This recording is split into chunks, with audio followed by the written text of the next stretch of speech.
here. Hope you guys are doing well. You can also call me Firdaus. It's my Muslim name. And I would like to wish all my dear brothers and sisters in Islam, Assalamu alaikum rahmatullahi wa barakatuh. So today why I'm sharing this video is because I've seen a lot of Muslims who have just newly embraced the religion share their stories online, and I was really inspired to share my story as well. And I hope that through my sharing, many reverts or converts out there will also share their story. I hope that for those who are also looking at the religion through my stories will also come see the beauty of Islam. So how I came to embrace Islam.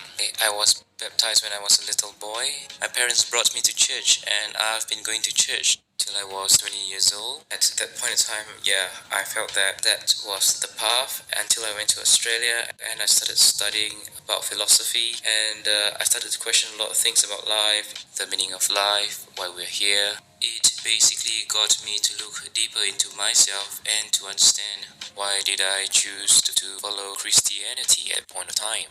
Why did I choose to believe in a God even? And I thought to myself that maybe this is all, a creation of man, that we came up with this idea of needing a supreme being to define things in life, to help us get some sense of security. And I didn't believe in God. I decided to live life based on my terms, and I live my life to the fullest. I just believe in a simple philosophy that as long as I'm kind to others and I'm happy, they're happy, I will then just attract positivity into my life, and I can live a happier, fulfilling life. Of course, that did not turn out how I wanted it to be. I was having a lot of fun in Australia, and until one day I got a call from my parents saying that my grandma passed away, and that got me thinking, what if there's really a God? Because as much as I wanted to bring positivity into the world and also to be happy, there are some things in life that you can't control. And that got me thinking, who is in control of death? And I realized that no matter how much I want to control my destiny in life, there's always something that I can't control. And death is one of those things.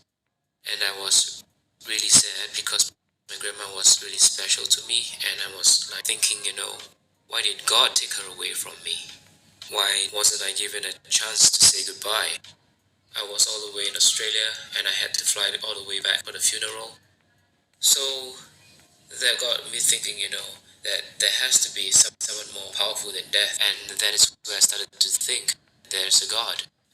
I didn't want a religion to tell me at the time who God was. I thought that all religions are just human constructs. Like, people created religions to feel that they need some form of moral code or security in life. But then the incident with my grandmother got me thinking that there is God, and I became agnostic. Fast forward to the time after I graduated, I came back to Singapore, and I was working as much as I didn't have a religion. Money was like a religion for me. I was chasing money, trying to earn every penny, and somehow God brought this lady into my life. And she shared with me a bit about Islam and how beautiful the religion is, and I should give it a chance to find out more. She's quite an attractive girl, so I wanted to get to know her better. And so I thought, okay, why not, just give it a shot and learn more about the religion, and maybe I can get her to see from my point of view how the religion is flawed. That was how arrogant I was. So I went to Darul Akam, which is the Muslims Converts Center in Singapore, and I was given a basic introduction to Islam. And during that time, the girl that I was dating, she basically told me to write down any questions that I have and to ask the teacher at the end of the class all my questions, and he would be the best person to advise me. So I wrote it down, I gave it a shot.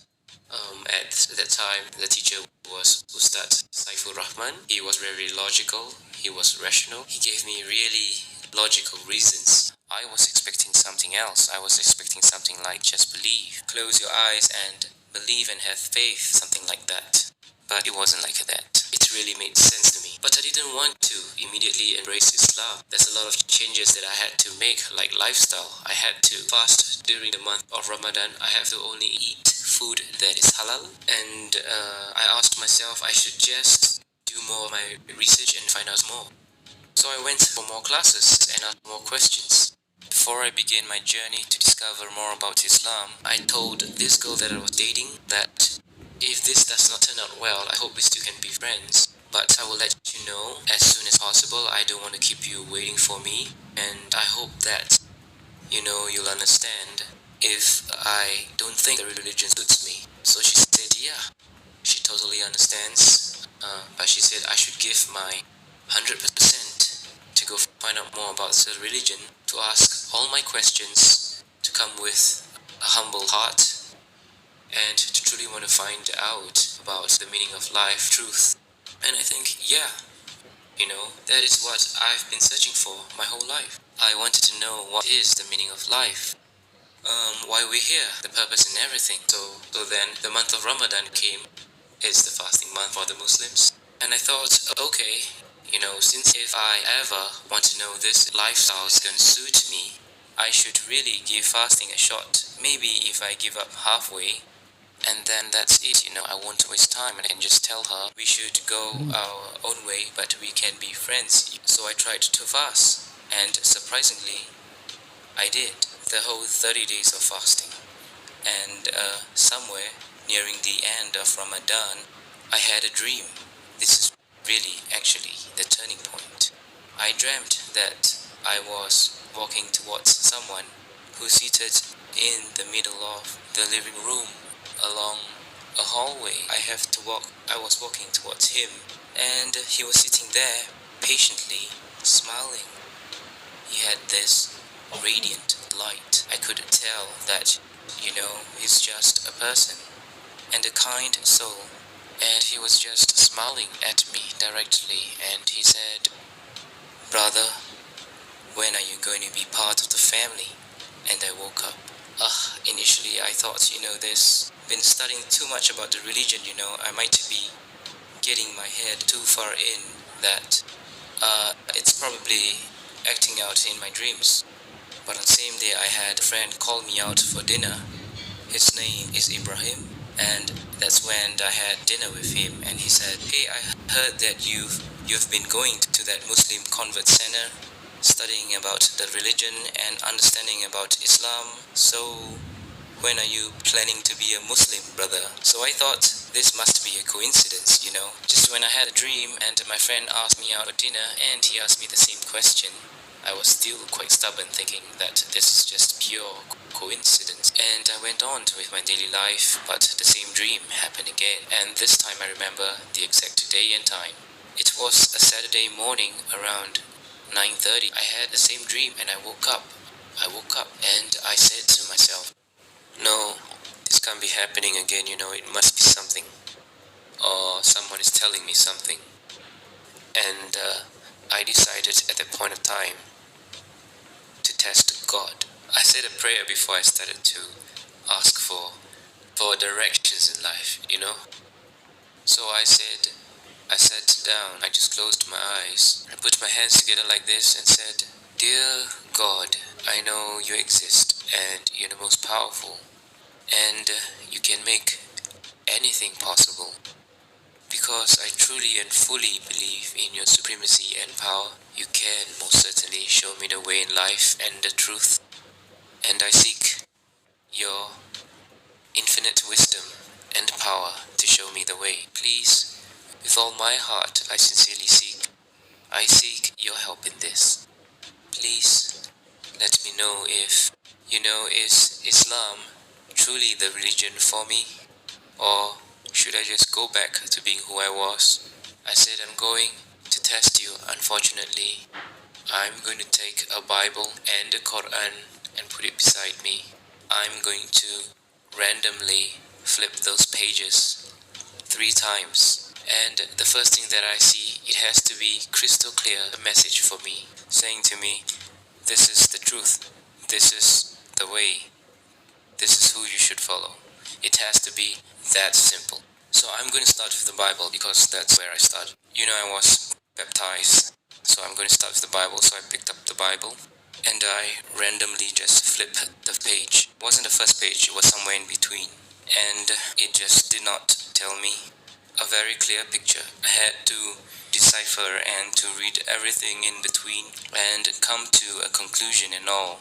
I said, okay, this is not what I want. I want something clear, like this is it. So I closed the book and I randomly flipped the next page, like somewhere in between, a few more pages down. It's totally random. And again, I did not see an answer, so I did 3 times. 3 times and I wasn't given an answer. I put the book aside and you know what? It's time to give the Quran a chance to tell me. Next thing I did was I randomly closed my eyes and opened the book.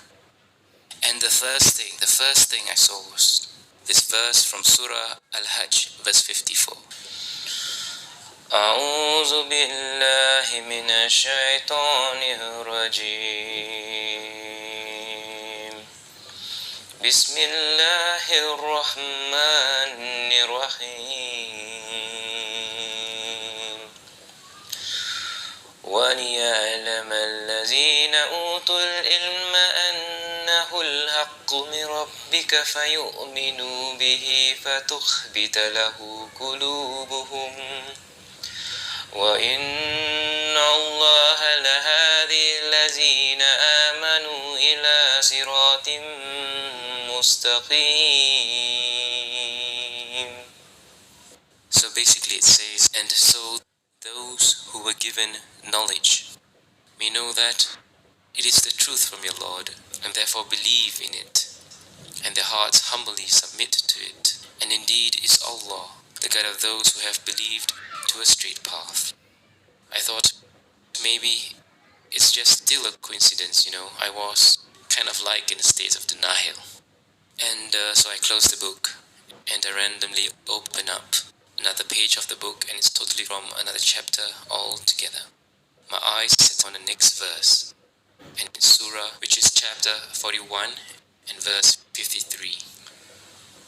أعوذ بالله من الشيطان الرجيم بسم الله الرحمن الرحيم سنريهم آياتنا في الآفاق وفي أنفسهم حتى يتبين لهم أنه الحق أولم يخف بربك أنه على كل شيء شهيد. We will show them our signs in the horizons and within themselves until it becomes clear to them that it is the truth. But is it not sufficient concerning your Lord that He is over all things a witness? Just paraphrasing what he's saying is like, have I not shown you the signs in the world? Do you still want to question who is your Lord? It was like the second verse was responding to the first one. It's almost like He was speaking directly to me. Like God was speaking directly to me. So I felt a shiver down my spine, and I was kind of afraid and at the same time amazed, from that test. And I was then quickly apologized and said I was sorry. I'm sorry for testing you, Lord. But could you please forgive me and accept me as one of your believers? It was like a tremendous feeling of a wave of tears that came straight from inside your heart. Suddenly all that God is down, and I felt His presence was just there, and it was there all along. And so I said, I can't deny now that I've been shown the truth. I have to take a step forward, So I called Darul Akam and said, how do I become a Muslim? Please tell me. And they said, you have to first register an interest to take the Shahada, and then there's a date planned for you. and there will be an official person to do the registration, and it was a month later, and it was the 2nd of November 2014. So that was the day that I took my Shahada, and it was amazing. The feeling was really amazing. It was like all the burden in my heart was suddenly gone. There's complete fulfillment, and suddenly there's an overwhelming feeling and sense of peace. And I just feel that I finally found the truth. I decided to give my girlfriend the good news that I have decided, and so she cried. She said, "You know how many nights I've been praying for you to be, shown the way, to see that Islam is the most beautiful religion." And he answered my prayers. That's what she said. So I felt like this was someone I cannot let go. This is definitely the goal that was meant for me, that God had probably put her in my path to show me the way back home. And it was truly amazing. Yeah, I think we've come to the end of the sharing. I hope you enjoyed my story. Be sure to catch more videos. I'll share with you more about how I learned more about the Quran and more about Islam. I hope that my sharing brought you some hope and feeling of peace. And to all my dear Muslim brothers and sisters, Assalamu alaikum wa rahmatullahi wa barakatuh. Jazakallahu khairan. And to everyone out there, peace be with you. And I hope you have a beautiful, wonderful day ahead. Thank you so much for tuning in, and be sure to subscribe if you like more of my sharing. Take care. Bye.